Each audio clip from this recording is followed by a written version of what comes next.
Public Sénat, avec le soutien de la Mutuelle nationale territoriale, la Mutuelle des agents des services publics locaux et Adviso Partners, cession, acquisition et transmission d'entreprises, nos territoires ont de la valeur, vous présente le Journal des territoires.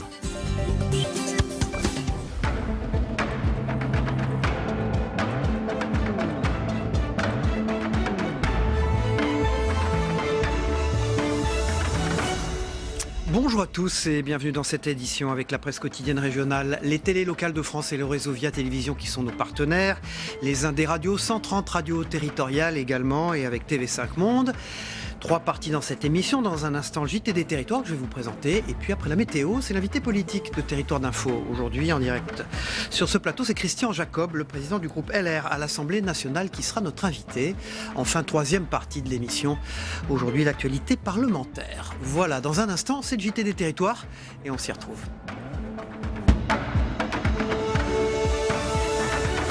Bonjour à ceux qui nous rejoignent. On commence ce journal avec la mobilisation des parents d'élèves. L'opération se répète un peu partout sur le territoire contre la loi Blanquer, du nom du ministre de l'Éducation nationale. Dans les établissements scolaires de Picardie, les parents se sont largement mobilisés avec une opération école et collège morts. Ils protestent contre la réforme de la carte scolaire. Les parents étaient invités à laisser leurs enfants à la maison. Regardez le reportage des équipes de WEO à Amiens où la mobilisation a été la plus suivie.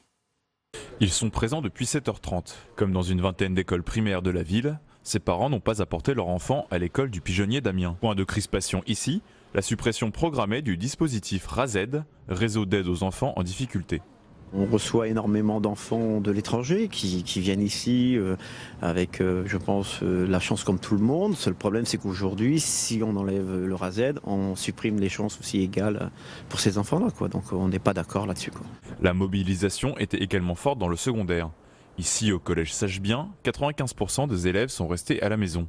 Les professeurs et parents d'élèves craignent que les baisses de budget entraînent une hausse du nombre d'élèves par classe. Pour tout ce qui est expérimentation, ça risque de poser quand même problème quand vous avez 15 microscopes dans une classe. On n'a pas un bon travail avec les élèves, on n'a pas un bon travail individualisé. Et en cours de langue, ça risque d'être quand même très problématique de faire exercer la langue avec 35 élèves par classe. La mobilisation a surtout été suivie dans la Somme, avec plus d'une trentaine d'établissements touchés. Dans l'Oise, 4 établissements ont été impactés, notamment à Auneuil et Saint-Just-en-Chaussée. Les associations de parents d'élèves ne veulent pas s'arrêter là et organisent un référendum d'initiative citoyenne. Pour que la proclamation des résultats puisse être présentée à Madame la préfète qui, j'espère, enfin pourra entendre la mobilisation grandissante et l'ensemble des revendications portées par les parents d'élèves pour l'intérêt et le futur de leurs enfants. 4 questions posées sur le nombre d'élèves par classe ou la fusion des écoles de proximité avec les collèges de secteur. Les résultats seront rendus publics vendredi, place René Goblet à Amiens. On part pour la région Occitanie qui a été le théâtre d'inondations particulièrement fortes. Présent à Montpellier pour ouvrir les assises nationales des risques naturels, François de Rugy, le ministre de la Transition écologique, a visité le service de prévision des crues implanté à Nîmes. La question de la prévention a été au centre des échanges et Julie Darlingue de Via Occitanie a suivi le ministre. Regardez son reportage. Des épisodes violents en toute saison. Alors c'est souvent pas des crues qui vont être très débordantes. Le chef du service de prévision des crues du Grand Delta de Nîmes fait état de la situation auprès du ministre de la Transition écologique. François de Rugy a poursuivi sa visite d'Occitanie dans le Gard au centre Vigicru. Le site couvre Valence jusqu'à la mer Méditerranée grâce à 140 capteurs. Un périmètre sensible aux inondations. Vous le savez, aujourd'hui, 35% de la population vit en zone inondable dans le Gard.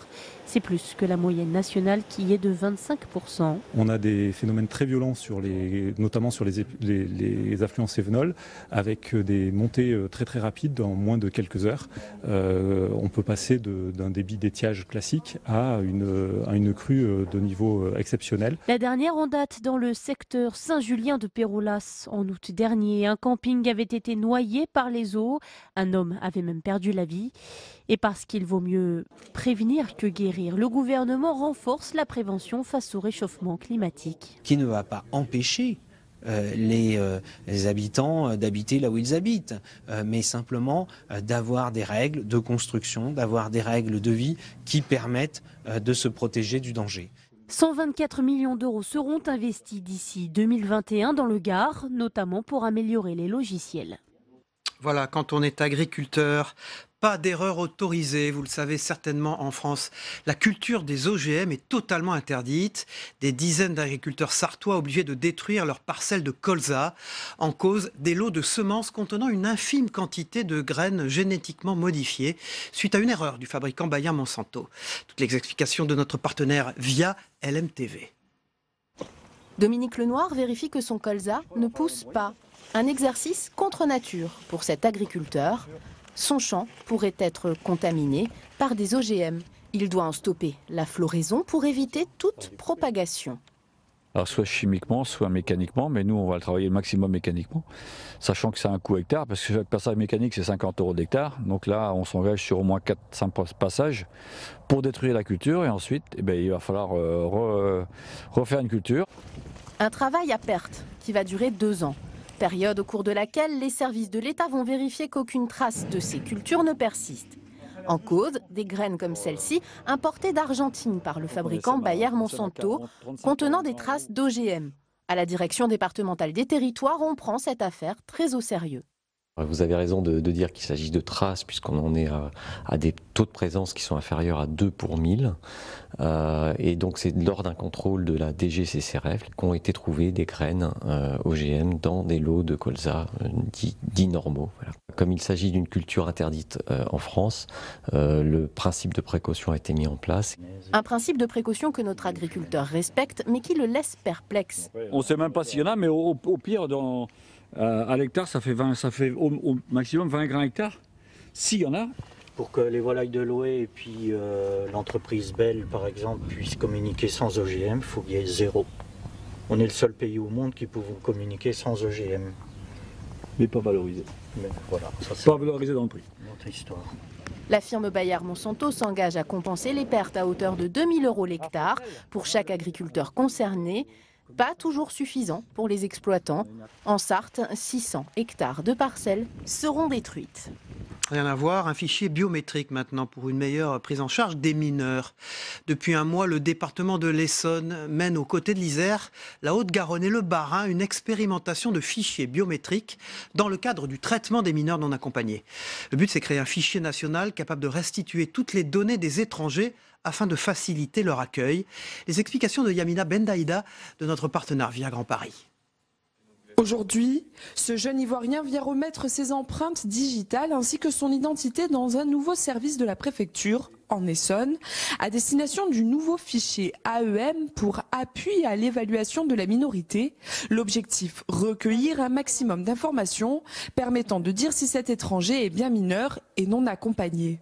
Donc l'objectif c'est de vérifier que du coup nous il ne soit pas connu sous une autre identité ou un autre âge et qu'on du coup c'est une information qu'on pourra communiquer au conseil départemental. Donc, le monsieur qu'on connaît, est-ce qu'il n'a pas déjà demandé un titre de séjour sous toujours une autre identité, toujours avec un passeport, mais du coup est-ce qu'il n'a pas demandé un titre de séjour en France? S'il a demandé un titre de séjour, c'est souvent qu'il est majeur, ou s'il était mineur, c'est qu'il l'a demandé avec ses parents. Donc c'est-à-dire qu'il est plus isolé. Cela fait maintenant un mois que la préfecture de l'Essonne expérimente un fichier biométrique dans le cadre de l'accueil des mineurs non accompagnés. Ces données seront ensuite remises au département afin de faciliter la prise en charge des mineurs. Pour beaucoup de jeunes qui arrivent par le biais de filières sans document officiel, nous avons des difficultés à déterminer à la fois la minorité et le fait qu'ils soient ou non isolés. L'expérimentation que nous conduisons aujourd'hui avec l'État nous permet de fiabiliser ces données et donc à la fois de réduire la charge d'évaluation pour les travailleurs sociaux du département, mais aussi d'assurer une meilleure protection pour les jeunes, puisque nous avons l'assurance de savoir s'ils sont mineurs et qu'ils relèvent de dispositif, ou s'ils sont majeurs et qu'ils relèvent de l'État. Le fichage biométrique n'est pas la seule étape dans le processus d'identification des étrangers désirant bénéficier du dispositif mineurs non accompagnés. Ici, dans les locaux de la préfecture, la police aux frontières s'assure que tous les documents remis soient authentiques. L'Isère, la Haute-Garonne et le Bas-Rhin participent eux aussi à l'expérimentation. Elle devrait durer encore quelques mois avant sa possible généralisation. Certains départements comme la Seine-Saint-Denis s'opposent à ce fichier biométrique et critiquent la contradiction du dispositif avec l'intégration des étrangers. En Essonne, le nombre de mineurs non accompagnés est passé de 200 à environ 900 entre 2015 et 2018. Retour vers le futur. Avez-vous vu ce film qui date de 1985 ? Eh bien, dans quelques jours auront lieu les Olympiades des robots. Mais oui, cela existe et cela en dit long sur notre futur, justement. 4 élèves ingénieurs de Polytech Nancy participeront aux Olympiades des robots organisées par le leader de l'automatisation industrielle. Un concours destiné à recruter de jeunes talents et susciter des vocations. Et Anne-Sophie Pierson de Via Mirabel a assisté à cet entraînement un peu particulier. Regardez. À les voir manier ces robots comme des jouets, on dirait de grands enfants. Mais à les regarder de plus près, les visages sont concentrés. Ces 4 élèves ingénieurs de Polytech Nancy participeront à une compétition de robotique organisée par l'un des leaders mondiaux de l'automatisation industrielle. Des Olympiades pour repérer de jeunes talents et susciter des vocations. Il y a beaucoup de compétitions qui sont organisées maintenant pour attirer les jeunes à l'industrie. Il y a beaucoup de départs en retraite avec le baby boom. Et il y a beaucoup de recrutements qui sont prévus dans les 10 prochaines années. Beaucoup de postes qui vont être amenés à être remplacés. Pour remporter la compétition, ces élèves s'entraînent depuis plusieurs mois. Les programmes ont été rodés, les gestes répétés, car les 10 écoles sélectionnées devront participer à cette épreuve qui allie minutie, précision dans un temps imparti. On peut avoir des épreuves où il faut dessiner quelque chose, des épreuves où il faut déplacer des petits cylindres blancs, où il faut les empiler. Par exemple, sur une pyramide, si ça pose rapidement, ça tombe. Du coup, on travaille beaucoup sur les détails de vitesse, de précision pour déposer et pour déplacer chaque objet. Et pour les épreuves de vitesse, il faudrait aller plus vite et puis quitte à gérer le pourcentage. Pour coacher ses élèves, c'est Philippe Dugrain, enseignant, mais aussi Christian, participant de l'édition précédente, qui corrige les erreurs. Dans notre environnement, on va dire, on est confortable, on est sûr de nous. Mais une fois là, avec les caméras, les personnes, le challenge, on est plus stressé et du coup, on a tendance à perdre les moyens. Donc c'est pour ça qu'avec le tuteur, on dit c'est refaire et refaire et refaire. Les élèves ont également dû concevoir une cellule robotisée virtuelle en respectant des contraintes techniques et financières. Le 28 mars prochain, qu'ils envisagent de faire leur carrière dans la robotique ou pas, ces élèves ingénieurs espèrent bien remporter le concours. On poursuit ce JT des territoires avec la une de la presse quotidienne régionale dans un instant. À tout de suite. Bonjour Saveria, on démarre avec la une de la Dépêche du Midi. Buvons-nous trop d'alcool ? La question est posée, je crois que oui. Et la réponse est oui, selon l'Agence de santé publique. 1 Français sur 4 dépasse les seuils recommandés. Les hommes sont plus concernés que les femmes. 33% dépassent ce seuil contre 14% des femmes. De même, les personnes à revenus faibles à modérés ont tendance à boire davantage. 1/3 des Français dépassant le seuil de consommation conseillé ont un revenu mensuel inférieur ou égal à 1 200 €. L'alcool reste, je le rappelle, la deuxième cause de mortalité évitable après le tabac en France. Le ministère de la Santé lance une campagne d'information sur les seuils respectés et les risques encourus. Et puis nous en parlons dans un instant dans le Club de la Presse avec Thierry Dupont et Samuel Ribaud. C'est à la une des dernières nouvelles d'Alsace, les DNA. C'est la réforme des fonctionnaires. La réforme de la fonction publique présentée aujourd'hui en Conseil des ministres, rejetée par les syndicats, elle prévoit un objectif de suppression de postes de 120 000 postes d'ici 2022. Dans le même temps, un rapport polémique sur le temps de travail des fonctionnaires est dévoilé. D'après ce rapport de l'Inspection générale des finances, l'IGF, qui a été remis au ministre Gérald Darmanin, trop de fonctionnaires ne travailleraient pas assez. Les syndicats accusent le gouvernement de vouloir une fonction publique alignée sur les règles du secteur privé au détriment du statut de fonctionnaire et de l'indépendance des agents à l'égard du pouvoir. À la une de Ouest France, l'Europe dit stop au plastique jetable, Saveria. Coton-tige, tougueur, vaisselle jetable. L'Europe dit stop. L'Union européenne va interdire à compter de 2021 la plupart des objets en plastique à usage unique, coton-tige, couteau, assiette, paille. C'est 70% de la pollution des mers et des plages, mais aussi 3,5 millions de tonnes d'équivalent CO2 émises chaque année dans l'Union européenne. L'accord trouvé par les 27 est qualifié de plus ambitieux au monde, mais néanmoins il est déjà jugé insuffisant par les militants de la lutte pour l'environnement. Et oui, nous avons notre propre Hollywood, il se trouve à Nice, c'est le studio de la Victorine. et il a 100 ans, ça derrière. Absolument, 9 mois d'événements, 7 expositions. Les mythiques studios de la Victorine fêtent leurs 100 ans d'existence. Pendant des années, ils ont fait de l'ombre aux studios d'Hollywood. On les a même surnommés à un moment le petit Hollywood français. Aujourd'hui, ils tournent au ralenti, mais il y a encore certains vestiges qui témoignent de ce passé glorieux. En 1955, c'est Alfred Hitchcock, qui avait tourné La Main au collet avec Grace Kelly, Cary Grant. En 1964, Louis de Funès, Bourvil, avait tourné Le Cornio. Et puis, autre histoire très intéressante à lire, à découvrir dans Nice Matin. Aujourd'hui, un Picasso volé, puis retrouvé 20 ans après. C'est une histoire folle.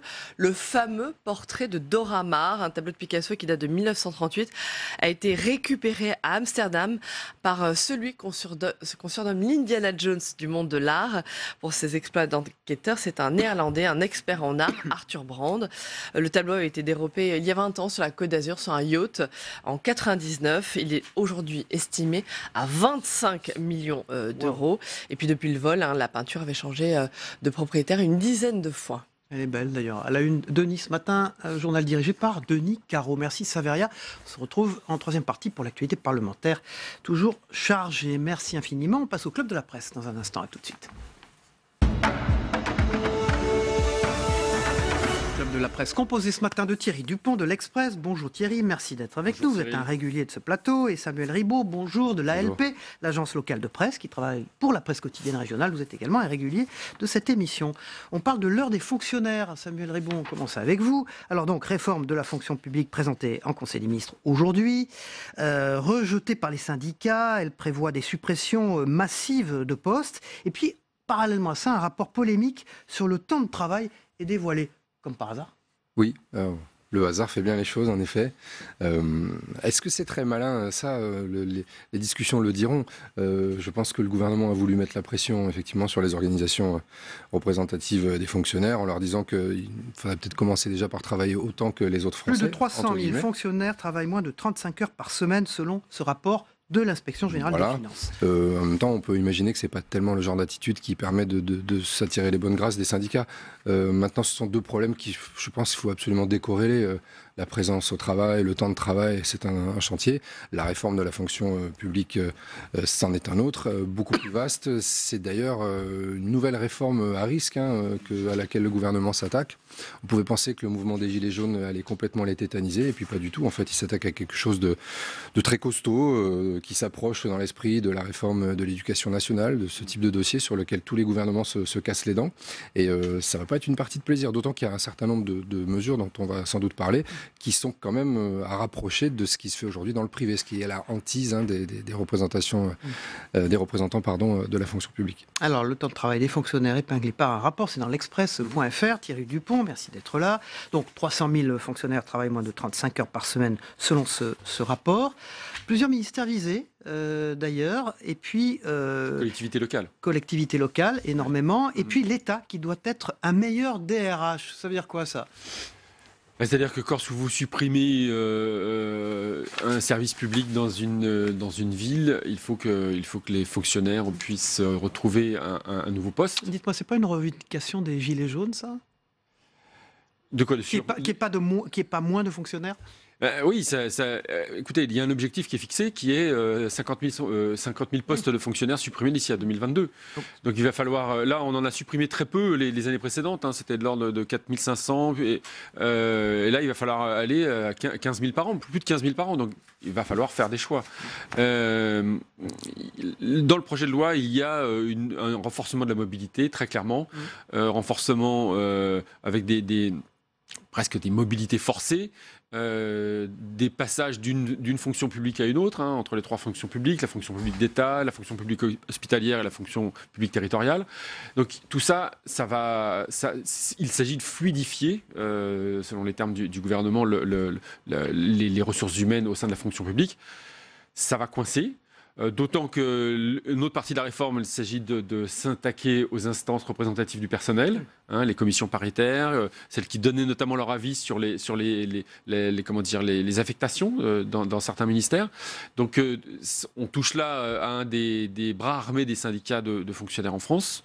Et donc ce qui peut avoir une incidence sur le nombre notamment de permanents pour les syndicats. Donc tout ça, ça va vraiment braquer les syndicats qui d'ailleurs appellent déjà à une grande grève le 9 mai. Le 9 mai, oui.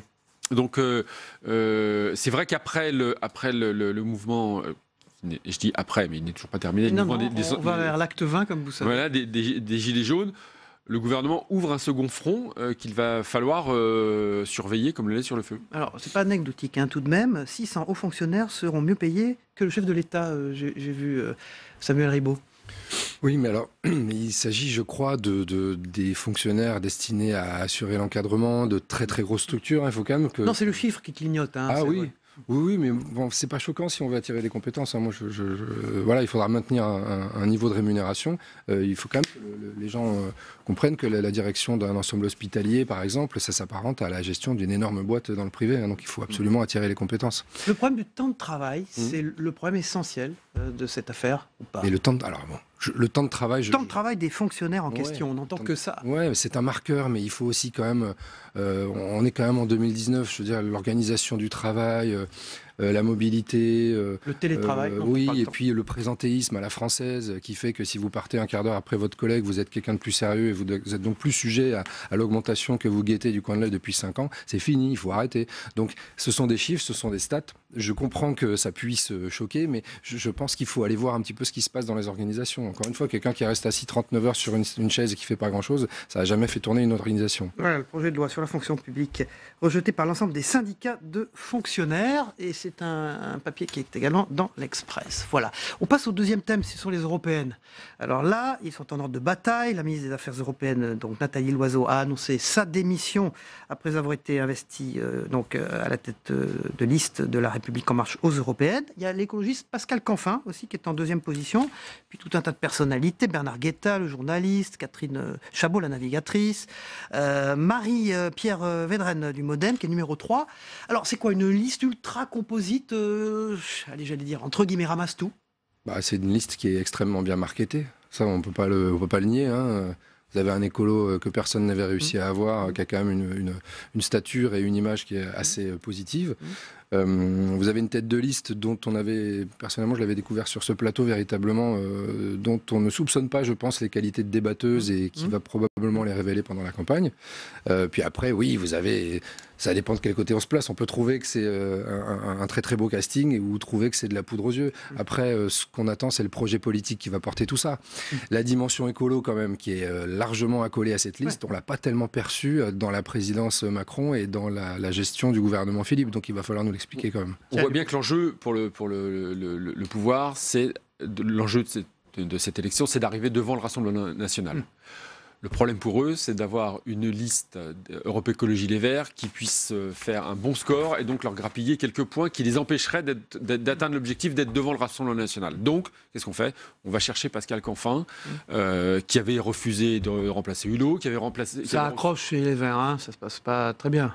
Non, tout le monde se demande pourquoi. Il y a quand même quelque chose, c'est qu'il va falloir nous expliquer comment Pascal Canfin fait pour être d'accord avec le représentant des jeunes agriculteurs qui est... Ils étaient sur la même photo hier. Qui est 2 places derrière. Alors, on va voir. Peut-être qu'ils sont tombés d'accord récemment, mais enfin... J'avais quelques doutes. Je demande à ce qu'on me l'élève, mais voilà. Donc, on va voir si ça dépasse le simple plan marketing, si c'est plus profond que ça, s'il y a une vraie alchimie qui se crée entre les différents. Est-ce que Nathalie Loiseau va être capable d'emmener cette liste? Comment elle va se comporter dans les débats? Tout ça est intéressant. Après, il y a effectivement une prime au renouvellement. Il y a plein de gens qu'on ne connaît pas. Et puis, il y a aussi quelques politiques qui sont glissés ça ou là. Hein. Je pense qu'il y a Gilles Boyer qui est là. Oui, Gilles Boyer qui était un collaborateur du Premier ministre. Oui. Voilà. Qui a été le directeur de campagne d'Alain Juppé. Bien sûr. Il y a Fabienne Keller qui représente les Agir. Même si Agir n'est sans doute pas servi à hauteur de ses espérances, elle est quand même là. Donc on voit qu'il y a quand même des appels du pied au centre droit et aux juppéistes. Bon, est-ce que ça va fonctionner Alors, sur le casting, il y a un Italien, l'ancien secrétaire d'État aux Affaires européennes de Matteo Renzi, en 2014-2018, qui est en 22e position. Ouais, c'était un coup quand même, Sandro Gozzi. C'est quoi? C'est pour rappeler l'amitié franco-italienne. alors qu'on connaît les tensions qu'il y a eu avec le gouvernement italien ces derniers temps. Franchement, je pense qu'auprès du grand public, ça va absolument rien changer. C'est une espèce d'alchimie qu'ils ont dû trouver brillante lorsqu'ils l'ont imaginé. Bon, voilà, indépendamment des qualités qu'on peut prêter à cette personne, je ne pense pas que ça vaudra beaucoup pour le rapprochement franco-italien. Mais je voudrais revenir sur la dimension écolo et l'espèce de contradiction qu'il y aurait entre le fait d'avoir réussi à attirer Pascal Canfin et le fait qu'on n'ait pas réussi à conserver Nicolas Hulot. On est quand même sur un scrutin européen. Peut-être que quand on est écologiste, on est un petit peu plus libre, on est un petit peu plus entouré au moment de porter des projets à portée environnementale au niveau du Parlement européen, parce que je rappelle que la politique européenne et les organisations au Parlement, ce sont des réunions de pays, donc ce sera peut-être plus facile. Voilà, 23% d'intention de vote pour l'instant dans les sondages, la liste donc LREM Modem. Je signale 2 papiers. Premier papier, Bellamy l'ingénu dans l'Express, son aventure publique qui démarre par une garde à vue, qui se poursuit avec une première place sur la liste LR aux européennes. C'était il y a longtemps, quand même. Il faut préciser que la garde à vue, c'était il y a longtemps. Il intrigue Macron avant d'inquiéter vos caissés. C'est le titre de l'Express, c'est pour ça que je le cite. Voilà, Bellamy l'ingénu. Et puis, nous combattons les injustices plus que les inégalités. C'est David Amiel et Ismaël Emelien, les ex-conseillers d'Emmanuel Macron, qui sont d'ailleurs sur ce plateau la semaine prochaine, qui publient Le Progrès chez Fayard. C'est un manifeste qui théorise au fond l'action d'Emmanuel Macron. On reviendra avec eux sur ce plateau, sur ce manifeste qui est publié chez Fayard dans quelques jours. Voilà. Et puis, quelle menace, c'est les revenants du djihad à la une de l'Express. Merci Thierry Dupont, merci Samuel Ribon. On vous retrouve en deuxième partie de l'émission, après l'invité politique. Ce matin, c'est Christian Jacob, c'est le président du groupe LR à l'Assemblée nationale, qui est notre invité. Tout de suite, on regarde la météo des territoires, le temps qu'il fait en France, mais également, vous le savez, dans les territoires français des Outre-mer. A tout de suite. La météo des territoires vous est présentée par la filière CRC, engagée pour le bon, dans l'assiette et dans les champs.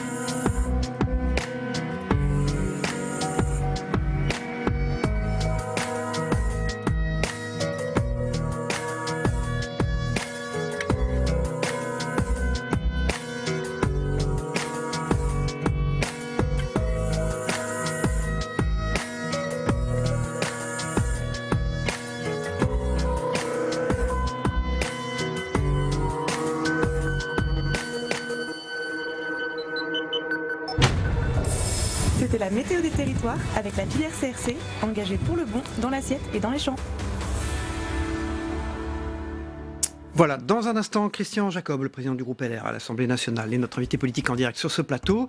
Tout de suite, on part du côté du reste du monde, ce qui s'est passé ces dernières heures en quelques minutes avec notre partenaire TV5 Monde. On part pour l'Algérie, où le président Bouteflika est lâché par l'armée, vous allez voir ces images, et au Mexique, où le président demande des excuses à l'Espagne et au pape pour les abus durant la conquête. A tout de suite avec l'invité politique.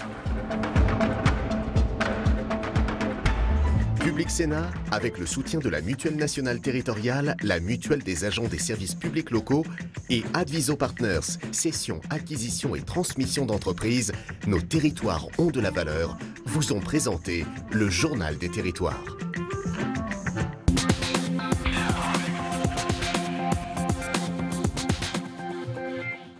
Abdelaziz Bouteflika, lâché par l'armée.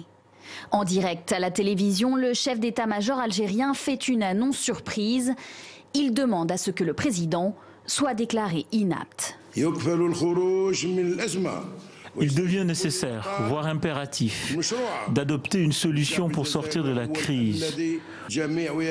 Une solution à même d'aboutir à un consensus est celle stipulée par la Constitution dans son article 102. L'application de l'article 102 est tardive. Un président malade doit aller se reposer et laisser le pays à un président jeune. On ne peut pas faire du neuf avec du vieux. On veut du changement pour nous et pour nos enfants. Devant les pyramides aztèques, le président mexicain semblait sûr de son fait. Madrid et le Vatican devaient tout à coup présenter des excuses 500 ans après les faits. Il y a eu des massacres de la force, connus sous le nom de conquête. Cela a été fait avec l'épée et la croix. La réponse des autorités espagnoles n'a pas tardé. Le chef de l'État, le roi Felipe VI, n'a pas à s'excuser auprès d'un pays et cela ne se produira pas, comme l'a clairement indiqué la déclaration faite hier par le ministère des Affaires étrangères. Il n'y aura plus qu'une seule heure, été comme hiver, en 2021. Mais quelle heure choisir? Chaque pays est libre. À l'intérieur de l'Union européenne, si on devait avoir des divergences substantielles entre pays voisins, ce serait plutôt pas bien pour la capacité de coopérer dans tous les domaines dans le cadre européen. Et vous, votre choix? Pas de réponse, car la question est plus compliquée qu'elle n'y paraît. Les Français optent pour l'heure d'été. Les Pays-Bas, eux, ont une préférence pour l'heure d'hiver. Deux pays proches et déjà en décalage horaire. Les Français ont opté pour l'heure d'été, les Pays-Bas plutôt pour l'heure d'hiver. Est-ce qu'on va parvenir à s'accorder au niveau européen? C'est un débat qui va se poursuivre. Je pense qu'il faut veiller à ce que nous ayons une unité.